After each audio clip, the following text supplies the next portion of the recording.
Esse é o podcast Pó Dançar, produzido pelo Instituto Festival de Dança de Joinville. Com o objetivo de trazer personalidades importantes do mundo da dança para um bate-papo leve e descontraído. Oi, eu sou a Lu. E eu sou o Lu. E esse é o Pó Dançar. Hoje nós vamos receber a nossa primeira convidada. Ela é bailarina, arrasa do clássico ao contemporâneo, além de ser uma super professora de dança e dá aula para diversas idades. Nas redes sociais compartilha seu dia a dia de professora e bailarina, levando tudo com bom humor e leveza. Ela é prof da Maria e mãe da Elisa. Estamos aqui com Yasmin Chesley. Olá, gente! Bom, a nossa próxima convidada é, a lista é extensa, educadora física, neuropsicopedagoga, psicomotricista e professora de dança. Mas não para por aí. Ela também é autora que ajuda profissionais do desenvolvimento infantil e fundadora da escola Cridança, que tem aula para todas as idades.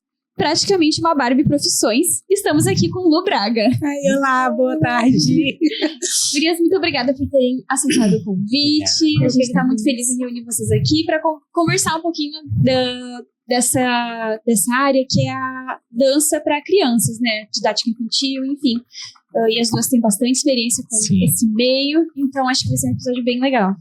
E a gente quer começar sabendo como que a dança para crianças, lecionando crianças ali, entrou na vida de cada um de vocês. Bom, no meu caso, começou desde criança, na verdade. Eu era aquela criança da turma que, tipo, a professora colocava como mãe das mais novas. Sempre. Porque eu sempre tive esse caminho mais puxado pra parte de ensinar mesmo. Então, desde criança, eu trabalhava, entre aspas, com crianças menores, já fazendo esse papel de estar ali guiando. E sempre foi uma paixão nesse aspecto, sempre senti uma vocação por esse lado. E aí, acho que como a maioria das pessoas que começam a dar aula de dança, eu comecei a estagiar com Baby Class. E aí, foi aí que eu fui desenvolvendo toda a minha experiência, minha metodologia, aprendendo enquanto eu estava ensinando e descobrindo qual era o meu perfil como professora, sabe? E aí começou quando eu era bem novinha, quando eles estavam fazendo o estágio do curso técnico profissionalizante. Então, tipo assim, com uns 15, 16 anos, aí eu já fui pra esse caminho e não saí mais. E você, Lu? Muito bom que não saiu mais, né? Sim. Porque normalmente as pessoas pegam o trabalho com criança como uma ponte, uma passagem. Como se tivesse que começar pelas crianças, né?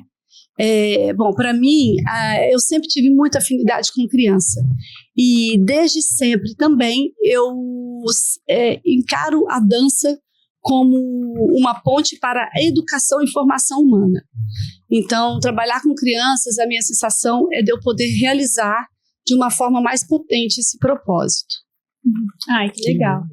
E a gente queria começar assim com uma pergunta, assim, teve algum momento dando aula para crianças que foi marcante para vocês no sentido tipo, nossa, agora eu sei que é isso que eu quero, eu sou apaixonada por dar aula para criança, alguma coisa que marcou vocês nessa trajetória?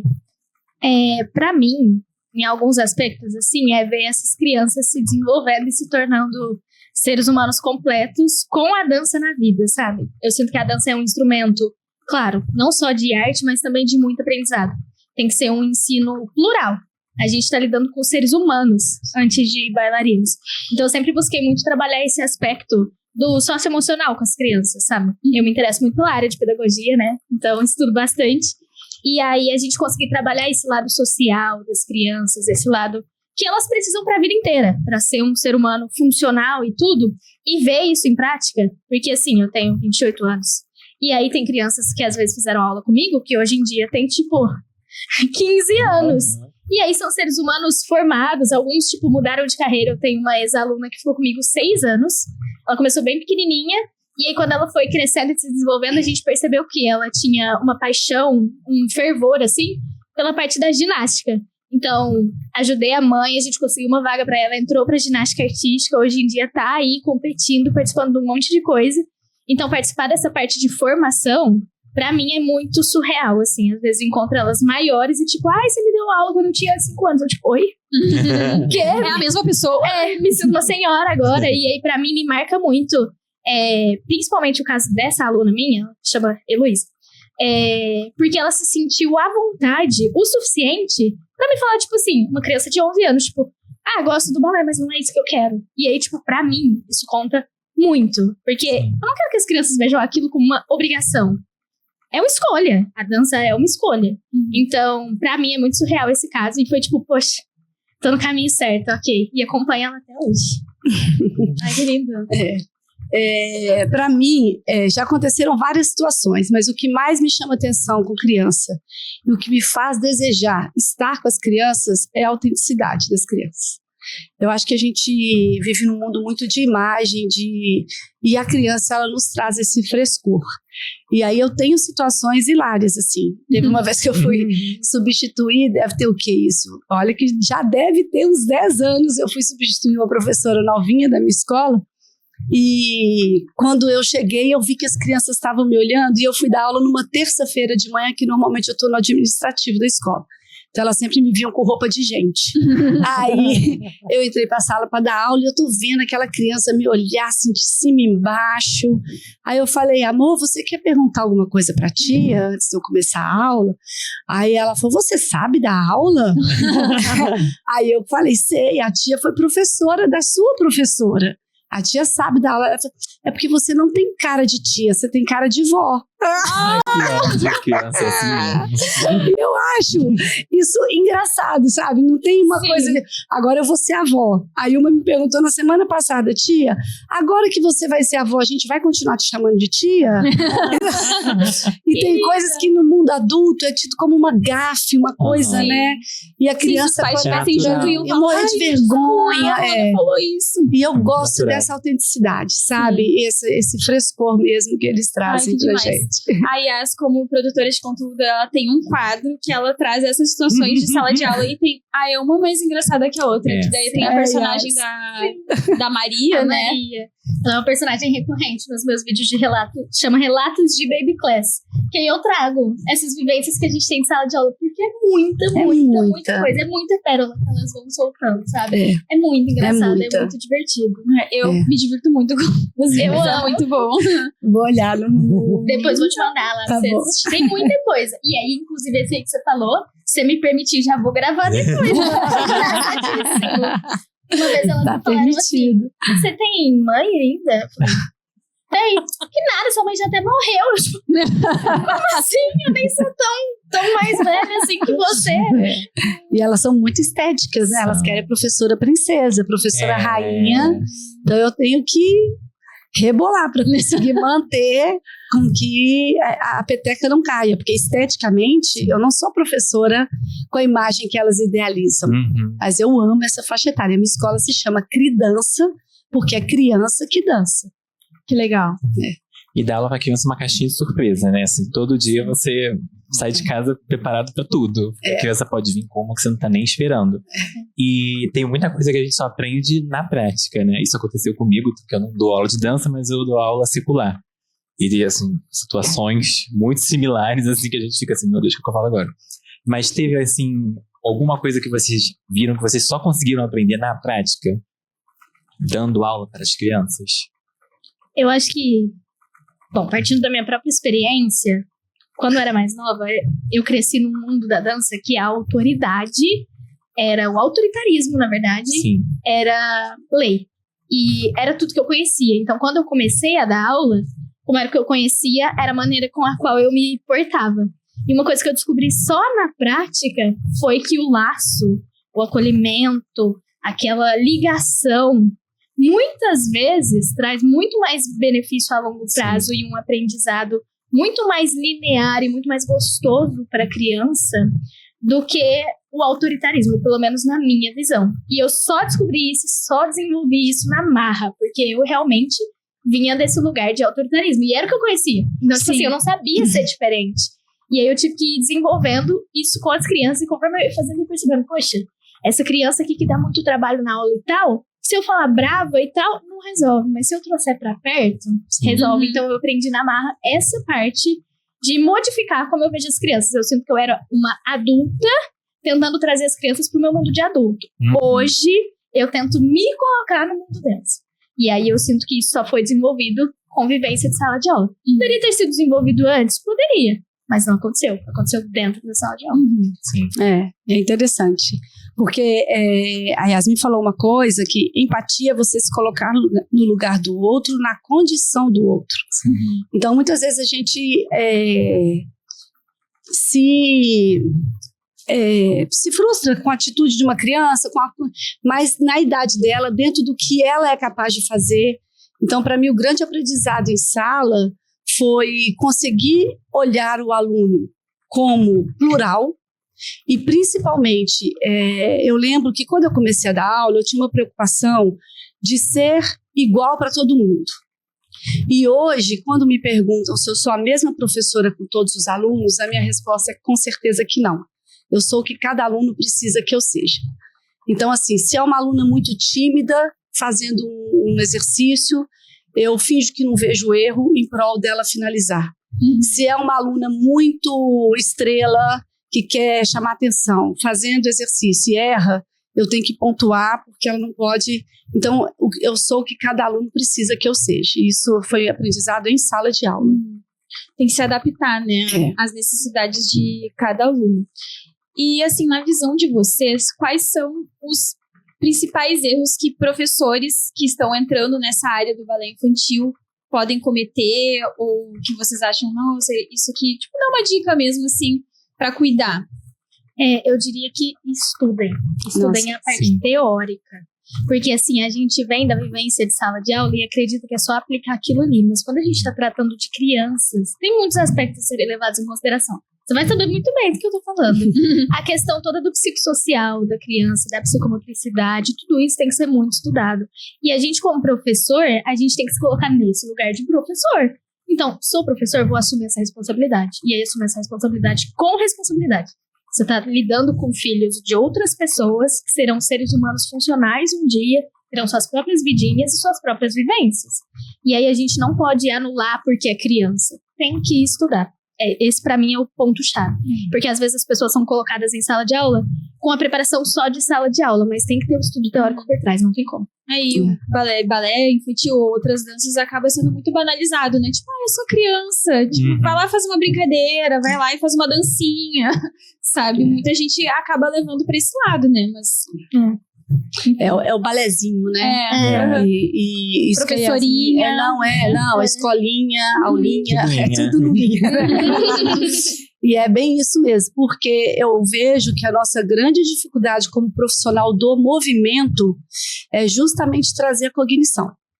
E assim, a gente vive um mundo dicotomizado, tanto que a gente fala, eu preciso parar para pensar, como se em movimento a gente não pensasse, né?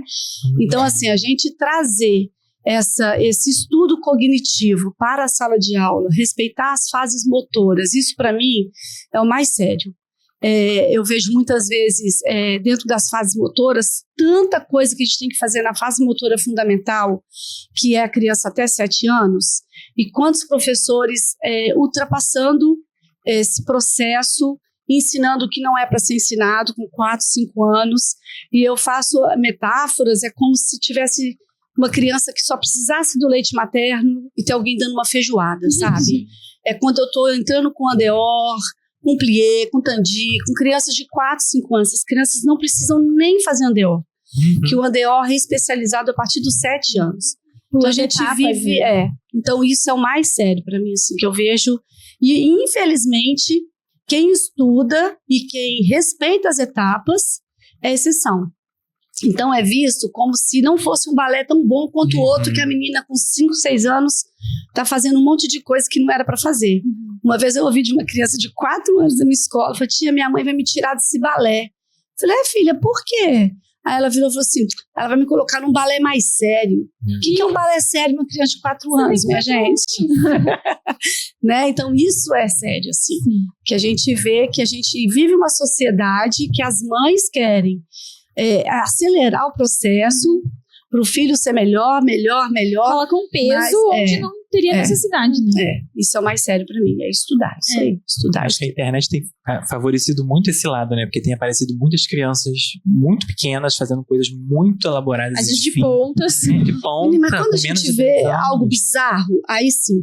Mas, por exemplo, se você vê um vídeo lindo de uma menininha de 7 anos fazendo arabesque, todo mundo aplaude. Exatamente. Eu falo, gente, se com 7 anos ela está fazendo isso, é porque com 4 Ela isso tá foi começado de... avançada. Não é, entendeu? Para Quando ser eu dessa vejo forma. as meninas se apresentando com 10 anos na ponta, eu penso, se ela tá no palco arrasando nas pontas com Com 10 10? anos, significa que ela começou há anos nas pontas, né? Muito antes do que deveria ser, né?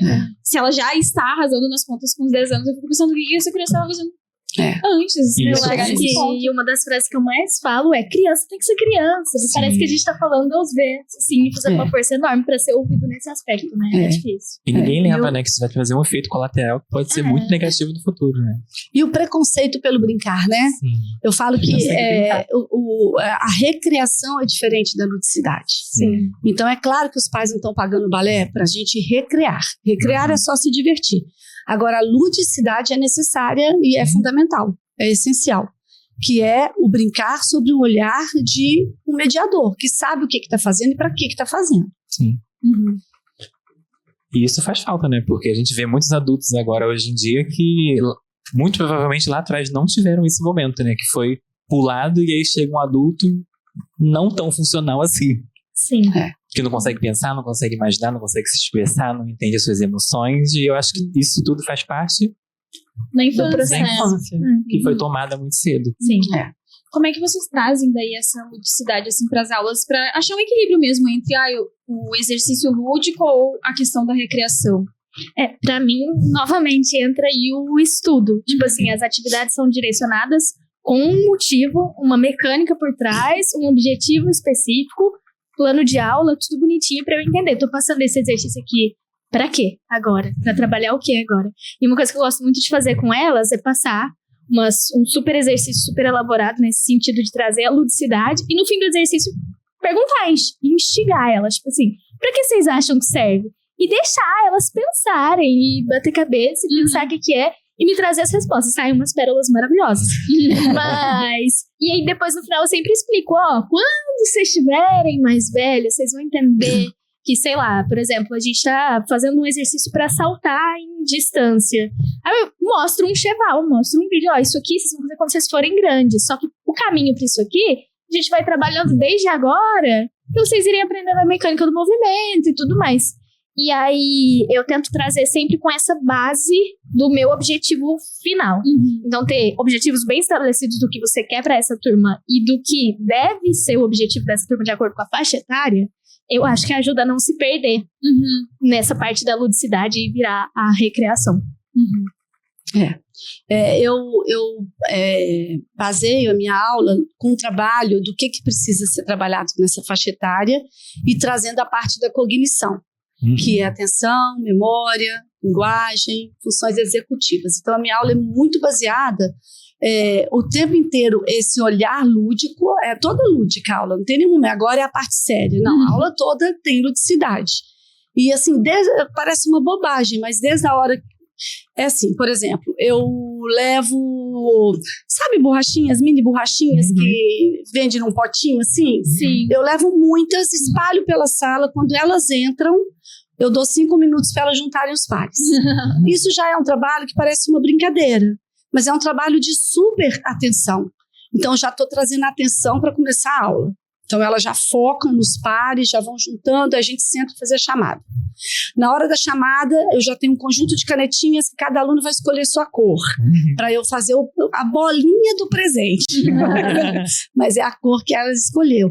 Então, assim, e aí a aula vai toda sendo em cima das funções executivas, cognitivas e a parte motora, que precisa ser muito trabalhado. E o contrário de que muitas pessoas pensam, né? Porque tudo acaba sendo extremamente calculado para prender a atenção das crianças, para atingir o objetivo, né? Toda a aula tem que ser super programada, não é simplesmente chegar lá, tipo, hoje eu tô a fim de... eu vou fazer um exercício da bola, sei lá, sabe? Sim. Enfim, é tudo programadinho, né? E uma coisa que eu aprendi, quando eu cheguei em Vitória, eu dei aula numa escola que era de um outro método, do método que eu era formada. E aí, a diretora falava que eu estava inventando um método, como que se aquilo não existisse. E aí eu aprendi que quando a gente conhece uma coisa só, tudo que é diferente é errado. Quando você conhece várias coisas, você consegue ver um olhar para aquilo. Então, quem assiste, quem vê, por exemplo, o início da minha aula, fala, nossa, a Lu tá viajando, levando borracha para a sala, o que tem a ver? Mas é porque a pessoa não consegue ver que aquilo é um trabalho de atenção seletiva importante para começar a aula.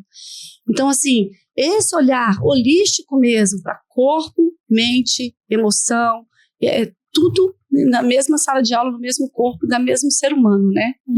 A minha vida mudou para muito melhor como professora quando eu comecei a fazer atividades de atenção plena no começo da aula. Mudou muito. Eu faço muito de bolinha colorida, a mesma coisa que você faz. E com o prendedor de varal. E elas vão pegando também. Sempre coloco um exercício assim no começo da aula, porque elas chegam com o mundo lá fora, agitadas. E aí, tipo, eu não preciso falar, senta, concentra, silêncio. Não precisa. É deixar elas entrarem no ritmo delas ali, com a atividade guiada, e é isso. E pra elas estão brincando. É tipo, nossa, tenho que pegar aqui, formando então, e é isso, sabe? Pra elas é incrível. E pra gente é uma forma de, novamente, no mundo delas, do jeito delas, fazer com que elas cheguem. Sabe aquela coisa, tipo, chegaram mesmo agora elas estão aqui? É totalmente diferente. Minha vida melhorou muito depois que comecei a fazer isso. É um tempo que se perde, entre aspas, na aula, mas você ganha o tempo, né, depois. Exatamente. E como que vocês lidam quando uma criança chora ou ela trava no meio do exercício, ela começa a se cobrar muito por algum motivo? Eu fui essa criança. Eu era essa criança. Então, pra mim é até um momento meio de cura, assim, sabe? Sim. Quando acontece. À custa da criança chorar, triste, né? Mas é o que acontece, geralmente. A palavra acolhimento, eu acho que é uma das que eu mais uso no meu vocabulário e é um dos meus lemas como professora, assim, sabe? E nesse momento eu sempre busco acolher. Eu gosto muito de estudar disciplina positiva e eu tento aplicar esses conceitos também nas minhas aulas. Como você falou, cada criança tem a sua maneira. Tipo assim, vão ter crianças que vão ser mais inseguras, vão ter crianças que vão precisar de mais reforço positivo, vão ter crianças que são mais independentes. E quando são essas crianças mais sensíveis, geralmente eu tento construir uma relação de confiança com elas a longo prazo, mas quando acontece de chorar, eu sempre acolho. Acolho, vem aqui comigo, me ajuda, dou um tempo pra ela, ajudo a respirar, o famoso cheira flor só pra vela. Vou juntinha, explico que todo mundo chora, que tá tudo bem, que faz parte, que tá tudo bem errar. E aí é legal porque eu tô com as minhas turmas já faz um tempo. Então, assim, tem meninas que começaram comigo pequenininhas e agora elas estão maiores. E aí elas fazem um papel muito bacana quando acontece, sabe? Porque como elas cresceram nesse meio, quando alguma amiga tem seguro e tal, elas já começam, você consegue e tal, e vira essa coisa de incentivo entre elas, sabe? E aí é muito legal. É claro que a gente fica receoso quando a criança chora, né? Vem aquela sensação de, poxa, será que eu tô fazendo alguma coisa errada e tal? Mas faz parte. Tipo, a gente chora. A gente chora de frustração, de cansaço. Eu falo muito pras mães. Tem dia que elas chegam assim, os pais falam, ai, hoje ela tá chorando, ela tá enjoadinha. Eu falo, tem dia que eu acordo mal-humorada. Talvez esse é o dia dela, tá tudo bem, pode ficar tranquila. Ela também é gente. Tipo, criança é gente. Então é claro que ela vai ter esses momentos. E aí eu tento acolher com toda a paciência do mundo. Eu falo, inclusive, pro meu noivo que eu sinto que a minha paciência fica toda direcionada pras crianças, sabe? E não sobra pro restante do mundo, que eu direciono tudo pra elas. Dele. Engraçado, você, com a sua pergunta, eu não me lembro assim, em algum momento da aula, que a criança chore e eu não consiga visualizar o motivo. Então, assim, sempre que acontece que durante a aula, por exemplo, eu dei uma atividade que uma chegou primeiro, aí aquela criança que chegou depois, eu evito atividades competitivas, mas às vezes eu dou. E aí ela chorou e porque não sabe perder. Sim. Aí eu sempre, assim, uma coisa que eu aprendi é o seguinte, quando a criança está, ela precisa se autorregular. Sim. Então, se nesse momento você já começa, ninguém não escuta, não entende nada. Então, normalmente, para tudo, vamos sentar aqui, gente, vamos conversar sobre o que aconteceu. Aí ela vai se acalmando e a gente conversa sobre o perder. Aí, uma coisa que eu acho muito importante, aí na aula seguinte, eu já sei que isso aciona aquela criança. Então, eu precaver, eu ter essa prevenção, eu já sei que ela se desregula. Gente, a tia vai dar uma atividade de competição. Quando a gente compete, eu posso ganhar, eu posso perder. A tia respeita quem não sabe perder e não quiser brincar, tá tudo bem. Agora, quem quiser brincar, tem que saber que está correndo o risco de perder. Então, aí eu vou de uma por uma. Você sabe perder, você vai querer brincar? Você vai querer brincar? E aí eu dou a chance dela, tá tudo bem se ela não quiser. Mas isso é importante eu prevenir, porque na hora que a coisa acontece, é mais difícil de você resgatar. Então, é essa percepção de você ir vendo o que acontece, acionamentos na sala, às vezes é uma que não quer sentar do lado da outra, você já sabe, então você já prevê isso, ou você já trabalha isso de outra forma, a briga de sempre sentar do lado da professora, você já prevê. Então, eu acho que é ir fazendo um diário ali de bordo mesmo, sabendo aonde são as situações vulneráveis, e você já prevê para evitar essas situações na sala. E tem coisas que acontecem mesmo, não tem como. Sim. Né? E normalmente com as pequenininhas, quando acontece, o difícil é tirar da mãe para ir para a sala. Né? Principalmente quando são em escolas parceiras, assim, que as crianças ficam muito tempo com os pais, aí vê a mãe, tem que ir para o balé, então é mais difícil. Então, normalmente, a gente convida a mãe para ir também, a mãe vai saindo aos poucos, enfim. Mas são situações... Todo um processo, né? Não é assim, não vamos arrancar a mãe do nada. Falando, né, nessa questão de mães, pais, você também falou, né, todas as crianças têm pais. Como lidar com os pais? Porque eles estão super envolvidos na vida das crianças, então, assim, às vezes tem cobranças, às vezes eles não entendem, que nem tu falou, a mãe falou que ia botar num balé sério, porque ela não estava aprendendo a fazer fouetê com 3 anos de idade, sabe? Como lidar com esses pais, assim, o que vocês fazem, se tem alguma dica? Olha, uma coisa que eu tento fazer com os pais é que toda primeira aula, às vezes segunda, às vezes terceira, dos alunos, eu faço questão de que os pais me conheçam, e não só, tipo assim, conheçam ele, oi, tudo bem? Eu sou fulana. Quero que assistam parte da aula, quero que vejam como eu trabalho e tudo mais, para estabelecer essa relação de confiança também. Até porque quando os pais não têm confiança no professor, a criança fica insegura. E eu quero a família do meu lado. Eu quero que a família esteja ali a meu favor, porque eu tô ali a favor da criança. Só que os pais não sabem disso necessariamente. O mundo é muito louco. Eu tô gestante, eu fico imaginando que eu vou querer saber de tudo da vida da minha filha. Então, tipo assim, eu tento trazer eles pro meu lado, mostrando essa transparência de que tá tudo bem, que eles podem perguntar, que eles podem questionar. Mas tem situações, é claro, que a gente não consegue agradar todo mundo.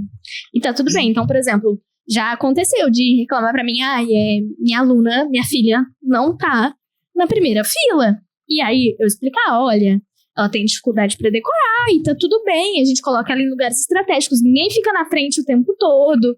Então, eu sempre tento fazer essas estratégias também pra evitar. A previsibilidade é ótimo amigo do professor, mas tem coisa que foge do controle da gente. Às vezes a pessoa que vai querer botar num balé mais sério, entre muitas aspas, realmente quer que a criança de 3 anos faça fouetê. E aí não vai de acordo com os meus valores. E aí se eu não conseguir trazer essa família pro meu lado, infelizmente é isso, sabe? Não é perder, é ganhar. Exatamente. Né? Exatamente. O que eu tento, assim, primeiro, é a empatia mesmo de entender que muitos pais têm a educação como punição, como castigo. E a gente tem que estar sempre mostrando que o que a gente faz, a intenção é boa. Não é simplesmente o punir, né? Então, por exemplo, a criança que chegar 20 minutos atrasada, ela vai assistir a aula ao invés de fazer. Não é punição porque ela chegou atrasada, eu estou prevenindo uma lesão, porque a gente já passou a parte do aquecimento, dos ligamentos, enfim. Então, agora, se essa criança já entra no skip, pode ser que ela torça o pé. Então, explicar incansavelmente. E para explicar incansavelmente, a gente precisa tirar o nosso ego. Porque tem coisa que a gente fala, não precisa explicar, é preciso, óbvio, não existe. Então, assim, é sempre ter a paciência. E eu falo, agora mesmo eu fiz uma reunião pelo Zoom sobre o espetáculo. E aí uma mãe abriu o microfone e falou assim, eu gostaria de falar, eu achei abusivo o preço da fantasia, não sei o que lá, não sei o que lá, não sei o que lá. Se eu tô com o meu ego aflorado, eu já vou me sentir vulnerável pelo que ela falou. Né? Na hora que ela acabou de falar, eu falei, eu super te entendo. Primeiro, eu vivo a dança desde os meus 4 anos de idade, eu tenho 54. Eu não posso querer que você saiba que figurino é diferente de fantasia, para eu começar a te explicar por que é esse preço. Porque fantasia é algo que você vai usar para festa, você vai comprar numa loja e tem mais 200 iguais. O figurino, aí comecei a explicar. Quando eu acabei de explicar, nossa, muito obrigada, eu não imaginava quanta coisa se envolve para fazer um figurino. Só que a gente já se sente tão frustrado por uma pergunta dessa que às vezes a gente nem tem a paciência para explicar, sabe? Então acho que é isso mesmo, explicar para os pais e ter o pai como parceiro no sentido dele compreender que a criança não está na frente, não é porque eu quero a melhor na frente. Eu não quero que sua filha passe pelo constrangimento dela errar porque ela esqueceu a coreografia e não ter de quem olhar. Se ela está na segunda fila, ela tem uma coleguinha para olhar. Ou, enfim, a gente sempre está, parece que protegendo, prevendo o que é melhor para a criança, mas isso precisa ser explicado, porque isso não é visto de cara, porque nós temos uma educação da punição. Então, infelizmente, os pais veem nossos atos muitas vezes como punitivos ou porque é melhor para a gente. Então, por exemplo, se ligam para a minha escola, eu tenho uma criança autista, vocês recebem? Não é sobre receber ou não receber, mas eu preciso conhecer seu filho para eu ver como eu vou poder receber ele da melhor forma possível. Eu não posso responder por telefone se eu recebo ou não recebo. Eu te convido para uma aula experimental e eu vou ver se eu tenho condições de receber ele da forma que ele merece. Não é que eu não vou querer receber uma criança, mas se é para receber, é para incluir de verdade. Então, assim, as pessoas entenderem que essa educação é dessa forma que a gente vê e o protagonista é o aluno. E a gente vem de uma educação que o protagonista muitas vezes é o professor. Então, essa mãe, ela vê nossas atitudes normalmente com um julgamento equivocado. E a gente precisa estar sempre explicando a nossa intenção. Exato. É até interessante porque eu falo muito que a gente, como professor de dança, é também educador. E não é só educador das crianças. É educador geral. A gente educa as pessoas quanto à importância do movimento, educa as pessoas quanto à importância da preparação, a importância de um figurino, a importância de um bom trabalho. Como se comportar no teatro, que não pode levar cerveja para dentro do teatro. Exatamente, é eternamente educando todo mundo. E daí tem que ter uma paciência a mais ali, né, para poder falar isso sem perder o controle. Mas olha, a gente perde o controle quando mexe com o nosso ego. Sim. O problema é o tal do ego. Porque, sabe, quando fere, e eu falo assim, o ego, ele é necessário, mas ele é necessário para nos proteger. O problema é quando ele nos envaidece. Aí lascou. Porque a criança pode perguntar, tia, falta muito para acabar a aula? O meu ego já grita, fala, tá achando minha aula chata, né? Gente, às vezes a criança só tá esperando a avó que vai buscar ela no balé aquele dia. Entendeu? Então, o ego está o tempo inteiro ali, nos testando. A criança chega atrasada. Mas como assim ela chegou atrasada? É o ego. Entendeu? Então, assim, o tempo inteiro a gente precisa estar revendo mesmo esse ego em sala. E minha terapeuta fala, nós artistas escolhemos a arte como uma forma de nos comunicarmos, porque nós não tivemos escuta do jeito que a maioria se comunica com o mundo. Então, o artista, ele já é por si só questões, entendeu? Então, muita terapia. Sim. Mas é muito bom ver que mesmo no meio da dança, onde é considerado uma coisa bancária, assim, certinha, sabe? Travada, que existem professores que estão se preocupando com o aluno, com o que ele vai, como que ele vai crescer, como ele vai se desenvolver. E é muito bom também ter elas terem a liberdade de poderem se expressar. Porque muitas vezes em casa elas não têm essa oportunidade, na escola, fora do balé também não tem essa oportunidade. E a dança vai fazer essa diferença em algum momento da vida dela. Ela vai crescer, vai saber lidar com ela e com o mundo. E é com isso. certeza. E nós temos esse olhar. A Temple Grande ela é uma doutora, ela é autista, hoje ela deve ter uns 90 anos. E, enfim, na época dela, o autismo era internação, não tinha saída. E a mãe que alfabetizou ela, e ela diz que todas as crianças neurodivergentes ou crianças que precisam de um olhar especial ou um olhar mais afetivo são salvas por um professor. É um professor, normalmente de artes, de qualquer área da arte, que tem esse olhar de enxergar o que ninguém vê. Então é esse o lugar que a gente tem que se colocar mesmo, porque na nossa sala de aula acontece muita coisa. Cabe a nós estarmos abertos a enxergar E como um bom professor faz diferença na vida inteira de uma pessoa, né? Às vezes passou 50 anos e tu ainda lembra daquele professor que te marcou, né? E pode te marcar positivamente ou negativamente. A gente aqui vai escolher como a gente quer marcar a vida dos alunos que passam por nós, né? Exato. Com certeza. É verdade. E para quem está começando agora a dar aula para criança, no mundo da dança, qual dica vocês dariam? Uma dica valiosa que vocês queriam ter escutado lá no começo? Estudar. Eu ia falar a mesma coisa, eu vou falar a mesma coisa de antes. Eu estudo, eu acho. É a base. Normalmente, sabe qual é o problema? Quem vai começar agora, normalmente é um bom bailarino, uma pessoa que dançou a vida inteira. Mas a didática ele nunca estudou. Então, assim, são duas coisas completamente diferentes. Eu veu confessar, eu posso ser, assim, apedrejada aqui pelo que eu vou falar. Mas eu falo que para dar aula para criança, não precisa necessariamente ser bailarino, porque a fase motora fundamental não entra com o balé propriamente dito. Então, um profissional de educação física, um profissional que entenda da pedagogia, da educação, do corpo, ele talvez possa ser melhor do que aquele que entende tudo de balé.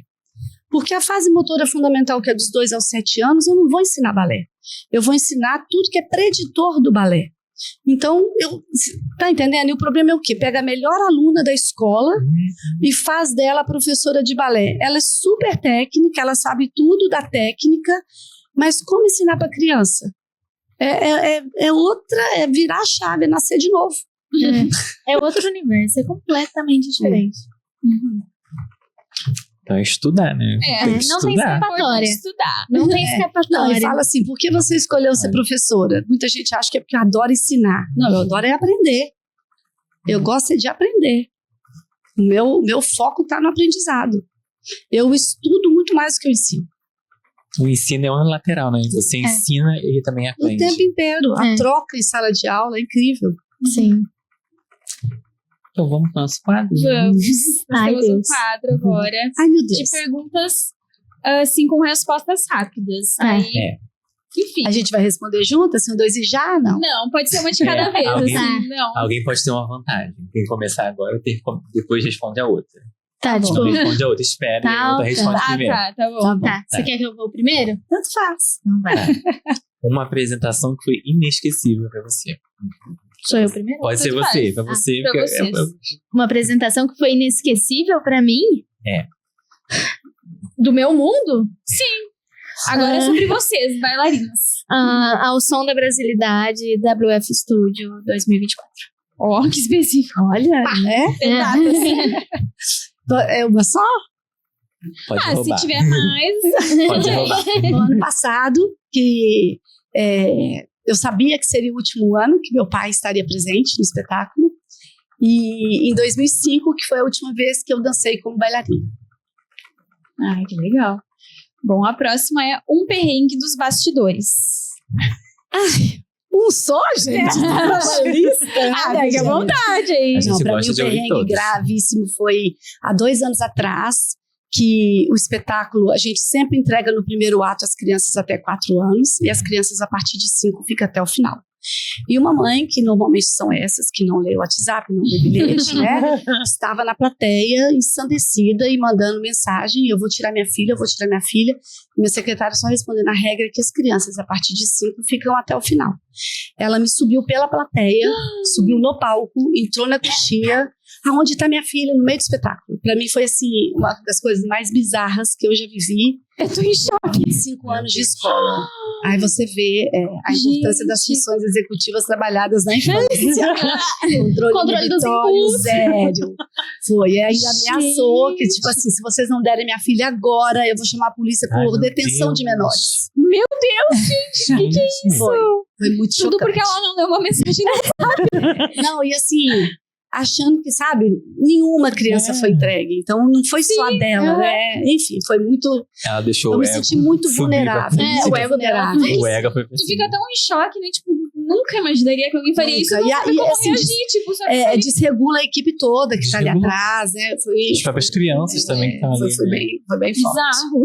Gente, eu tô com um novo medo desbloqueado.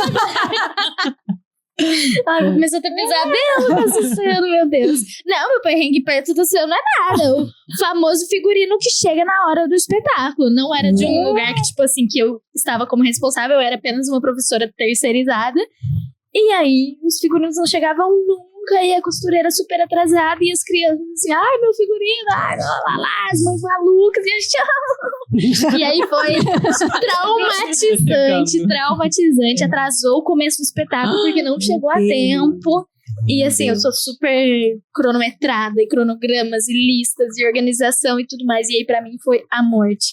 Falei, meu Deus do céu. E aí, tipo, eu não podia surtar, porque eu tava com as minhas crianças, então, tipo, eu não podia deixar transparecer e deixar a minha criança aparecer naquele momento. Eu tive que deixar ela bem quietinha. Eu deitei, querida. Fica aqui bem quietinha. Então, pra mim, foi bem difícil, assim. Mas eu, perto do seu, isso não é nada. Mas foi muito chocante mesmo. Ai, credo. Foi. Credo. A próxima eu tô curioso para abrir duas vertentes, uma como professora e uma como bailarina. Qual é a mania que vocês têm antes de entrar no palco? Tá. Como bailarina, eu tenho um ritual que é repetir 3 frases, que é: eu sou suficiente, minha arte é suficiente, hoje minha arte vai falar por mim. Esse é o meu ritual como bailarina. E o meu ritual com os meus alunos é, geralmente, eu junto eles, a gente dá as mãozinhas, gruda os pezinhos, e eu falo, ó, vocês estão aqui pra fazer o que vocês sabem fazer. Confia que vocês conseguem, eu tô aqui com vocês, e é isso. Eu sempre tenho esse papo motivacional com elas. E no final a gente sopra toda a ansiedade, todas as energias ruins no centro do círculo, assim. E aí Ai, solta que as legal. mãozinhas. Delícia. O meu ritual como bailarina em 2005 é um tempo tão distante, né, gente? Então a gente não lembra mais.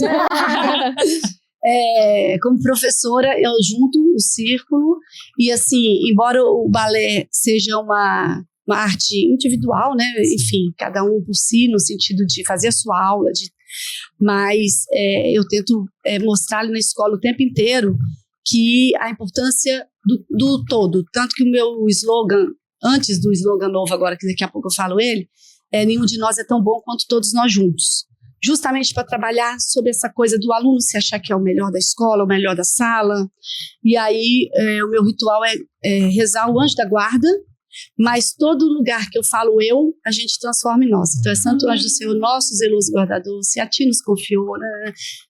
Para nos proteger, nos guardar, é uma coisa do grupo, para o grupo, todo mundo da escola que está ali. Ai, que lindo. Muito A gente faz um círculo no palco, pedindo proteção para o palco. Que legal. É parecido com o que você me ensinou. Aquela oração. Mas aquilo não é bem uma oração, é tipo um dizerzinho, mas eu não sei de cor. Quem faz sempre é a Isabela. A gente dá as mãozinhas e ela fala e eu só fico assim. Porque eu não sei de cor, é muito comprido. Mas a próxima agora e última, e vale também, tá? Pra professora e pra bailarina. Se vocês não fossem artistas, o que vocês seriam? Eu seria frustrada. E eu seria depressiva. Não consigo imaginar. Eu seria professora. Não, mas assim, uma coisa... Eu seria professora de tem escola. algum hobby, alguma coisa. Eu seria educadora de alguma forma. Não tem como, não tem outra.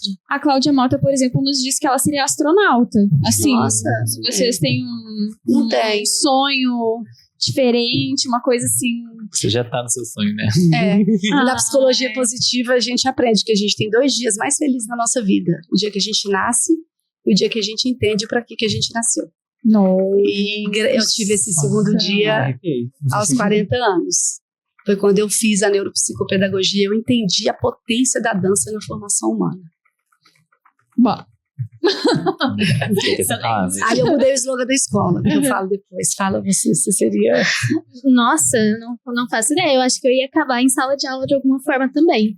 Quando eu tava pra entrar na faculdade, a minha opção era fazer pedagogia. Porque eu tava pensando se eu ia conseguir unir a dança com essa parte minha, dessa vocação de ensinar, lecionar e tudo mais. Então eu acho que eu ia acabar na sala de aula de alguma forma. Mas provavelmente ia estar faltando alguma coisa ali e eu ia ficar caçando o que era. Porque o movimento é minha paixão. Ai, que tudo.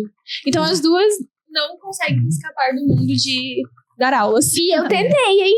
Eu tentei ir pra outras carreiras. Eu tentei. Aí eu me formei como nutricionista e falei, agora vai. Fui trabalhar dentro de escola. Falei, não consegui. Era nutricionista infantil em escola de educação infantil. Falei, tá bom, é meu mesmo. Ok, aceito. É isso. Aí eu aceitei e a minha vida melhorou. É. Mas agora eu fiquei curiosa pra saber o slogan da escola. O slogan é bailarinos alguns serão, vida todos terão. Portanto, não é apenas sobre ensinar dança, é sobre desenvolver pessoas através da dança. Uau! Que lindo!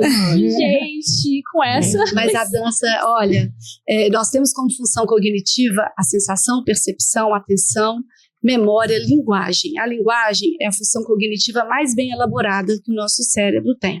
Por isso, nos diferenciamos dos outros animais, porque nós temos a linguagem. Mas acima da linguagem, a dança. A dança é incrível. A dança é uma linguagem corporal e ela é de uma elaboração cognitiva que eu falo que não é para... Cara, a dança, ela é difícil de ser explicada.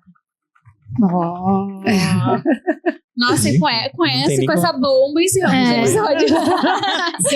Gente, muito obrigada por terem vindo. Obrigado. Se vocês quiserem divulgar aí o trabalho de vocês, enfim, o que vocês estão fazendo, redes sociais, fiquem à vontade aí para o pessoal poder acompanhar. Tá, eu sou Yasmin Cheslin, meu arroba é Yasmin Cheslin, SCHESLING. Mas pesquisar Yasmin S provavelmente já aparece. Eu sou professora, inclusive leciono workshops, caso vocês tenham interesse, também consigo me direcionar para outras cidades para dar workshops, tanto de balé infantil, jazz infantil, dança contemporânea, balé adulto, enfim, todas as modalidades imagináveis nessa área. E é isso, produzo conteúdo diariamente nas redes sociais também sobre dança, então me sigam lá, @YasminCheslin. Na dúvida é o pontinho roxo, né? É verdade, eu tô grávida, vai nascer minha neném em dezembro, me desejem sorte. Tá gravando? Tá. Eu não sabia que tinha vídeo. Descobriu agora. Inclusive, tu pode escolher a câmera e olhar. Ele trocou todas as horas que você falou, ele focou em você. Arrasou. Então, agora é pra falar pra lá. Então, eu sou Lu Braga, venho do balé clássico, tenho uma trajetória pela educação física, neuropsicopedagogia, psicomotricidade. Estou finalizando meu mestrado em neurociências aplicadas à educação e minha meta hoje é levar a dança, o movimento, a motricidade para a sala de aula. Eu sou autora da metodologia Coordenando-se, que é uma metodologia que faz essa aliança de corpo e cognição. E é o que eu acredito. O processo de aprendizagem precisa do corpo e o processo de motricidade precisa da cognição. Nós somos interdependentes e não podemos dicotomizar o nosso corpo da mente. E se o pessoal quiser te acompanhar nas redes sociais, como é que eles te acham? Lu Braga C. Lu Braga C? Lu Braga. Ai, esqueci. Lu Braga, alguma coisa. Procure Lu Braga e vão achar. E Coordenando-se. Tá, perfeito. Muito obrigada por terem aceitado o convite, por disponibilizar o tempo de vocês pra gente falar sobre esse assunto tão importante. A gente adorou. Obrigada a Obrigada vocês você. pela confiança. Muito Foi obrigada. incrível, obrigada. E vocês que estão assistindo já sabem, né? Deixa like, se inscreve no canal pra não perder os próximos episódios. Tchau!